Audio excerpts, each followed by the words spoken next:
Imagine trying to make a team work faster, right? Mhm. But instead of organizing them more, you just completely remove all their progress checkpoints and let them run totally wild. Just utter chaos. Exactly. Just chaos. Mm. And in the world of algorithmic route finding, breaking those traditional rules of synchronization actually leads to massive speedups. I mean, it goes against everything you're taught about multi-threading. Oh, absolutely. It sets all the alarm bells ringing if you're a software engineer. Yeah, so today we are taking a deep dive into a really fascinating presentation by a developer who goes by the handle at Look036. The slide deck is called Atomic and Decoupled Route Finding. And it is such a brilliant look under the hood of high-performance software engineering. We're tracking this journey told across 2 different programming languages, actually. Right, C++ and Rust. Yeah, C++ with a project called Gingercrap, and Rust with Gingers. And the overarching mission of this deep dive is to explore how moving from a really rigid synchronized process to a decoupled atomic one fundamentally shatters our assumptions about parallel computing. We're going to get into what torn pairs are, why a perfectly logical compiler decision can accidentally create a disastrous bottleneck, and, how embracing a little bit of non-deterministic chaos changes the whole definition of optimization. To really appreciate that chaos, though, we first have to look at the math the developer is actually trying to solve here. Right, the route finding algorithms. Exactly. The presentation focuses on 2 algorithmic workhorses. There's Bairstow's method, which is used for finding real quadratic factors, and the Aberth-Ehrlich method, which deals with complex roots. And these are like heavy-duty polynomial solvers, right? Very heavy duty. And the reason these 2 algorithms are the stars of today's deep dive is that they share a very specific trait. They are naturally parallel. Okay, meaning what exactly? Well, they're essentially searching algorithms trying to find specific coordinates or roots for a massive equation. And to calculate a better, more accurate position for one root, the algorithm just needs to look at the current positions of the other roots. Ah, got it. So it isn't a strict linear sequence where, step B is entirely blocked until step A is 100% finished. Right. You can have multiple computational workers searching the mathematical space at the exact same time. And historically, programmers have handled this using a really standard pattern called a Jacobi snapshot plus barrier. Okay, let's unpack that with an analogy for the listeners. Imagine you have a team of writers co-authoring a complex technical manual. I like this, yeah. So in the traditional Jacobi snapshot setup, everyone sits down and writes a draft of their specific chapter. That is your snapshot. Then they all hit a hard stop. Right, the barrier. Exactly, the barrier. They send their drafts to a central server. They wait for the absolute slowest writer to upload theirs. They read everyone else's updates so they have the global context. Yeah. And only then do they begin writing their second draft. And they just loop through that process over and over until the book is done. Right. And in the computing world, that was considered the safe, bulletproof way to do parallel processing, wasn't it? It was. I mean, you dispatch the tasks to your CPU threads, you wait for the barrier, you sync up the global state, and you dispatch again. But the presentation points out a really fatal flaw in this logic when you're dealing with modern hardware. Because the math isn't the slow part anymore. Exactly. The bottleneck isn't the complex mathematical calculation. The math itself executes in nanoseconds. The bottleneck is the dispatch. It's the bureaucracy of managing the workers, basically. Precisely. It's the physical act of the computer in queuing the tasks, sending them out across multiple threads, and then heavily managing the traffic at that barrier. So if an algorithm requires, say, 10 iterations to find the roots, you are paying that dispatch tax 10 separate times. Yeah, and the management of the work ends up taking significantly longer than the work itself. Which is crazy. Yeah. So if the management is the problem, the logical next step is to just fire the managers. Which is exactly what the developer did with their first radical fix. They moved to what they call the atomic method. They just dropped the snapshot entirely. Wait, so instead of copying all the data to a safe holding area every single iteration, what do they do? Every thread just reads and writes directly into one live shared working buffer. Oh, wow. Yeah, it becomes an asynchronous in-place system. Every thread is assigned its own designated slot to write in, so it's single writer, but they can all read from anyone else's slot at any given time. Multi-reader. Okay, let's unpack this because I have to push back here. If every thread is constantly reading and writing into the exact same live document simultaneously, how does the program avoid pulling just corrupted data? Right, like mid-update. Yeah, if I'm reading a coordinate while another thread is halfway through updating it, I'm going to pull garbage math. And that brings us to the core technical hurdle of this entire project, which is the torn pair trap. The torn pair trap. Yeah. The roots being calculated here often come in pairs, right? Like Right. a complex number with a real and an imaginary part, or simply an x and y coordinate on a 2D plane. So they're mathematically tethered. You cannot separate the x from the y without fundamentally changing the location. Exactly. They have to be consumed as a single package. If you split those pairs into two standard 8-byte atomic variables, you introduce a fatal vulnerability. How so? Well, let's say a thread is moving a point from the coordinates 5, 10 to a new location at 100, 200. It updates the x to 100. But before it can execute the next instruction to update the y to 200, another thread swoops in and reads the data. Ah, I see. So the reading thread grabs the brand new x, which is 100, but it grabs the old y, which is 10. It reads 110. Which is a phantom point. It's a mathematical coordinate that never actually existed anywhere in the calculations. That's a torn pair. Yes. Wow. And in a polynomial solver, feeding a phantom point into the algorithm doesn't just slow it down, it shoots the entire calculation off into outer space. The math will completely derail. So how do you fix it if you can't lock down the whole system? To fix that, the developer moved to a 16-byte whole pair atomic variable. It essentially wraps a transaction around both numbers, guaranteeing they were updated and read together simultaneously. Because correctness is non-negotiable. Right. But depending on the environment you are coding in, a 16-byte atomic triggers a massive hardware penalty, and this is the MSVC trap. Okay, walk me through the MSVC trap. Well, if you're compiling this C++ code using GCC or Clang with specific hardware flags, or running it on modern ARM architecture, a 16-byte atomic is lock-free. The CPU hardware handles the simultaneous read and write smoothly. Okay, that sounds ideal. It is. But if you are compiling with Microsoft Visual C++ R or MSVC on Windows, a 16-byte atomic is not natively lock-free. The compiler defaults to what's known as a spin lock. A spin lock. Now, I think a lot of people visualize a lock as just a polite line of threads waiting quietly for their turn. But a spin lock is much more aggressive than that, right? Oh, very aggressive. It isn't a polite cue at all. It's more like a crowd of threads standing at a locked door, constantly banging on the handle, screaming, is it open, is it open, is it open, thousands of times a millisecond. So they are actively burning CPU cycles and exhausting resources while they wait. That is the perfect distinction. A spin lock serializes the parallel process, forcing everyone into a single file line while actively consuming power.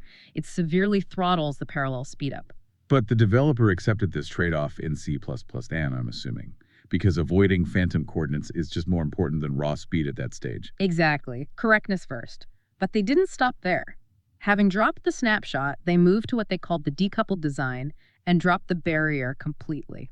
Okay, this is where we enter the chaos. Utter chaos. Because every thread is now running its own independent race. Mm-hmm. When a thread finishes finding its specific roots, it just stops writing and goes idle. Yeah, it's just done. Meanwhile, the slower threads that happen to be chewing on, more difficult mathematical chunks, they just keep grinding away.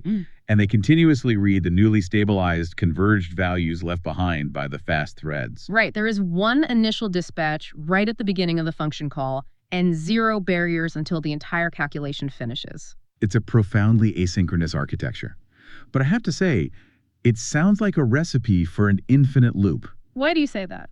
Well, if everyone is just blasting through at their own pace, reading data that might be slightly stale or actively shifting, how do you not just orbit around the answer forever without actually landing on it? It totally challenges our basic intuition about computer logic, doesn't it? We assume deterministic inputs require deterministic execution. Exactly. But we are utilizing Newton-type iterations here. Think of these algorithms like trying to find the absolute lowest point in a physical valley using a topographic map. Okay, so you calculate the slope of the ground beneath your feet, and you take a step downhill. Precisely. Even if another thread feeds you a map that is a few milliseconds out of date, like stale data, it doesn't change the macroscopic reality of the valley. The slope still generally points downhill. Ah, so the algorithm self-corrects. It does. It behaves dynamically, kind of akin to a Gauss-Seidel method. The gravity of the underlying equation constantly pulls the calculations toward the correct route, even through all that noise. But relying on that self-correction has to introduce a major side effect, right? Absolute non-determinism. You lose the ability to predict the program's exact path. And the presentation's benchmarking on this is wild. I mean, in a traditional setup with a barrier solving a complex polynomial like the P-Bairstow FIR, It takes about 9 iterations. 9 loops, very stable. Incredibly stable. Run it 1,000 times, it takes 9 iterations. But with the decoupled asynchronous setup, it takes anywhere from 18 to 678 iterations to find the exact same answer. Which is a huge variance. Huge. For most developers, seeing a loop jump from 9 cycles to almost 700 would look like a critical performance bug. Right, because we are trained to measure efficiency by the number of steps taken. But what's fascinating here is that an iteration without a synchronization barrier is practically free. Because you aren't paying that massive operating system tax to enqueue tasks and halt traffic. Exactly. The code is looping frantically, sure, but it's looping at the speed of the CPU cache. And the roots stay perfectly accurate.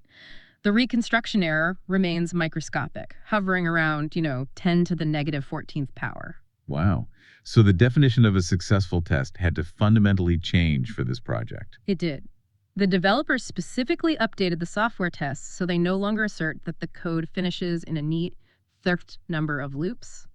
The tests only care that the math eventually converges on the correct answer. You trade predictable organization for raw, chaotic velocity. I love that. It's a great trade, but even with that velocity, the developer noticed a physical traffic jam happening deep within the CPU hardware, which brings us to the contention hypothesis. Right, because when you have multiple threads all blasting through an array of data simultaneously, they tend to start at the exact same index. Yeah, they all wake up, look at the shared buffer, and instantly hammer slot 0. Then they all move to slot 1. Which creates what's called cache line ping pong in the hardware architecture. Exactly. Modern CPUs use localized caches like L1 and L2 to store data really close to the processor core. So it's faster to access. Right. But if core A modifies a piece of data in slot 0, the CPU has to send a signal to core B, core C, and core D, instantly invalidating their cached copies of that memory line. So if everyone is fighting over the same sequence of slots at the exact same microsecond, the CPU spends an enormous amount of time just invalidating and refreshing cache lines instead of actually doing math. And to eliminate that hardware friction, the developer implemented a technique called round-robin suppression. Which is such an elegant fix, honestly. You just stagger the starting points. Yep. Thread 0 starts reading the buffer at slot 1. Thread 1 starts reading at slot 2. They all loop through the exact same total data. They just orbit the buffer in a staggered formation. By spreading those read and write requests evenly across the entire memory space, you drastically reduce the cache invalidation traffic. And the results were clear. When we look at the Rust implementation, staggering this access made the lock-free atomics roughly 24 to 40% faster. Which is a staggering performance gain for literally just changing the index a loop starts on. It really is. But, and this is the kicker, when they applied round-robin suppression to the C++ code running on MSVC, the speedup was practically 0. 0 improvement, which actually makes perfect sense if we think back to the spin lock. Walk us through the deduction now. Okay, so if the MSVC compiler is forcing every thread to bang on a single locked door to access the 16-byte atomic, it inherently destroys any parallel advantage anyway. Exactly. It doesn't matter if you assign the threads different starting slots in the memory array, right? The spin lock forces them to execute their reads and writes sequentially anyway. The lock serializes the traffic, completely neutralizing the benefit of staggering. That is the exact mechanism at play. The compiler's safety mechanism literally overwrites the hardware optimization. Which is so frustrating. Very. And this brings us to the Rust port of the project, Gingers, which required a completely different approach to the whole torn pair problem. Because in Rust, the standard 16-byte atomic, the atomic U128, was flagged as unstable on the standard compiler. The developer couldn't safely rely on it. Right. And if you revert to using two 64-bit atomics, you expose the code to those phantom coordinates again. So how do they get around it in Rust? Well, to bypass the compiler limitations without sacrificing safety, the developer engineered a seqlock, or sequence lock. Okay, what is a seqlock? It's this really clever construct that pairs a public version counter with two standard 64-bit atomics. Wait, how does adding a counter prevent a thread from reading half-updated coordinates? It operates on an odd and even signaling mechanism. So imagine thread A is about to write a new X and Y coordinate. Before it touches the math, it increments the public version counter from an even number, say 2, to an odd number 3. Okay, so it makes it odd. Yeah, and this odd number is a global broadcast flag telling all other threads, hey, I am actively mutating this data right now. Do not trust what you read. Ah, I see. Then thread A updates the X, updates the Y, and increments the counter again to an even number, 4. So that effectively closes the transaction. It's saying, I'm done, the data is stable. Yes, exactly. So if a reading thread comes along and sees an odd number on the counter, it doesn't even bother reading. It just spins for a moment and retries. But what if it reads the counter as even, pulls the X coordinate, Yeah. and in that literal split second, the writer thread wakes up and starts mutating the Y? The reader would get a torn pair, right? Yeah, it would. But the C clock prevents the calculation from actually using it. After the reader pulls both coordinates, it immediately checks the version counter one more time. Oh, that's smart. Yeah, if the counter has changed from the moment it started reading, the reader knows the data mutated mid-flight. It instantly identifies the torn pair, throws the corrupted data in the trash, and retries the read. That is a phenomenal piece of engineering. Because it's single writer per slot, the writer thread never has to wait for permission to update the math. It just updates the counter and goes. Exactly, and the readers simply verify the integrity of what they pulled. And because this C clock relies entirely on standard 64-bit atomics, it is naturally lock-free across all platforms. It entirely bypasses that C++ spin lock penalty we were talking about earlier. It's a software solution to a hardware bottleneck. Brilliant.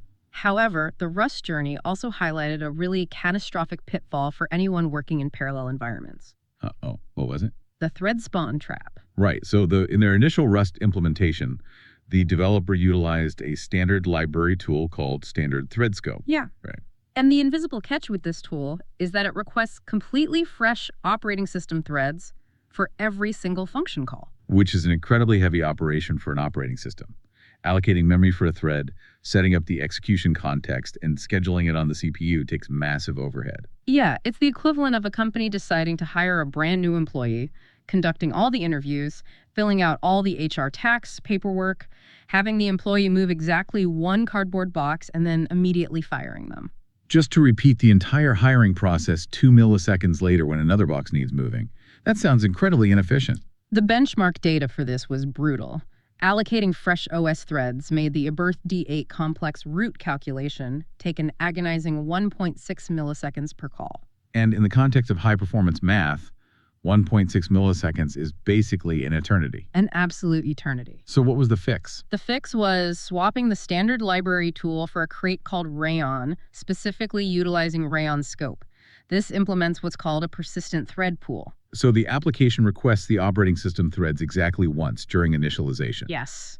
Those threads stay alive, sitting in a dormant pool, instantly ready to accept computational tasks the moment they are dispatched. And what did that do to the performance? By eliminating the OS allocation overhead, the calculation time plummeted from 1.6 milliseconds down to just 56 microseconds. Wow. Okay, so let's synthesize everything we've unpacked here. We have dropped the snapshots, we destroyed the wait-in-line synchronization barriers, we mapped the cache line ping-pong, engineered a Rust C clock to avoid phantom coordinates, and established a persistent thread pool. That's the whole package. So what does this all mean for the bottom line? Let's look at the honest numbers slide. The final benchmarks are incredibly telling. In the C++ implementation, looking at the abirth D8 test, the traditional highly synchronized method took 541 microseconds. Okay. The decoupled atomic method demolished that, completing the math in just 70 microseconds. That's a 7.6x speed multiplier. A massive gain. However, honest numbers mean looking at the regressions as well. In C++A, the P-Bairstow D8 test actually performed 5 times slower. It regressed from 10.4 microseconds up to 55 microseconds. Because P-Bairstow B8 is a fundamentally smaller mathematical workload, right? The calculation finishes so quickly that the threads don't actually have enough parallel work to amortize the cost of the MSVC spin lock. Exactly. They just spend their entire life cycle banging on the locked door. The synchronization penalty outweighed the mathematical computation. It did. But when we look at the Rust benchmarks, where the ingenious C clock allowed the developer to bypass the compiler's spin lock entirely, there were 0 regressions. 0. 0. The Rust port saw universal scaling. The Elberth FIR test plummeted from a sluggish 2.0 milliseconds down to a blazing 146 microseconds. That's up to 13 times faster, just by letting the algorithm run asynchronously. It's incredible. And if we pull back and look at the broader implications of this presentation, there are a few definitive rules for high-performance computing to take away here. Let's hear them. First, parallelization is inherently a multiplier, but it only pays dividends if you ruthlessly eliminate synchronization barriers. The management overhead will always suffocate your raw speed. Yeah, that makes total sense. Second, lock-free architecture isn't just a buzzword. You must intimately understand how your specific compiler handles atomics at the hardware level. Right. The MSVC spin lock versus the native ARM instructions really proved how easily hardware can sabotage software. Exactly. Third, staggering memory access through techniques like round-robin routing significantly reduces CPU cache friction, but, and this is key, only if your underlying architecture is already lock-free. Otherwise, you're just staggering a traffic jam. Exactly. And finally, persistent thread pools are absolutely mandatory. You cannot afford the operating system overhead of continuously spawning and destroying worker threads for microtasks. By ditching the traditional safety nets and embracing a mathematically sound form of chaos, this developer took a safe, highly organized, but deeply bottlenecked process and turned it into a hyper-fast, non-deterministic powerhouse. It is such a profound lesson in software engineering. Sometimes the absolute highest level of optimization requires letting go of deterministic control. And, that framework is incredibly relevant, whether you are managing an intricate, multi-threaded code base or optimizing operations within an actual organization. Oh, for sure. Because we are conditioned to believe that strict synchronization, mandating constant check-ins, ensuring every single worker finishes phase 1 before anyone touches phase 2, we think that's the only responsible way to manage complex output. We equate predictability with efficiency. Exactly. But as the decoupled route finding benchmarks prove, forced synchronization is often the exact mechanism throttling your velocity. Sometimes the most effective way to accelerate a system is to drop the barrier and just let the components run their own race. That philosophy actually bleeds perfectly into the final section of the developer's slide deck, which is future work. They are actively exploring a concept called adaptive chunking. Adaptive chunking, what is that? Well, right now, most multi-threaded systems divide work evenly. If you have 100 mathematical roots and 4 threads, everyone gets 25 roots to solve. A perfectly democratic distribution of labor. Exactly. But adaptive chunking proposes sizing the computational workloads not by the raw quantity of roots, but by the inherent mathematical complexity of those specific roots. I see. You dynamically allocate more dedicated CPU time and resources to the harder mathematical valleys, rather than stubbornly treating every single target as mathematically equal. Man, that raises a fascinating question about how we prioritize our own processing power. For you listening, how much efficiency are you losing daily by treating every item on your to-do list as if it requires the exact same allocation of mental bandwidth? We so often apply a rigid synchronized barrier to our own workflows, tackling trivial tasks with the same heavy-duty dispatch overhead we use for deep, complex problem solving. Just like the CPU wasting nanoseconds spinning on a lock for a simple math equation, the instinct to micromanage every detail to enforce arbitrary checkpoints is usually driven by a fear of chaos. But looking at the sheer speed of this decoupled asynchronous algorithm, maybe the real secret to unprecedented performance isn't making sure every piece of the system is perfectly aligned. Maybe it's just building a robust underlying logic and then getting out of the way. Drop the barrier. Drop the barrier. Thanks for taking this deep dive with us.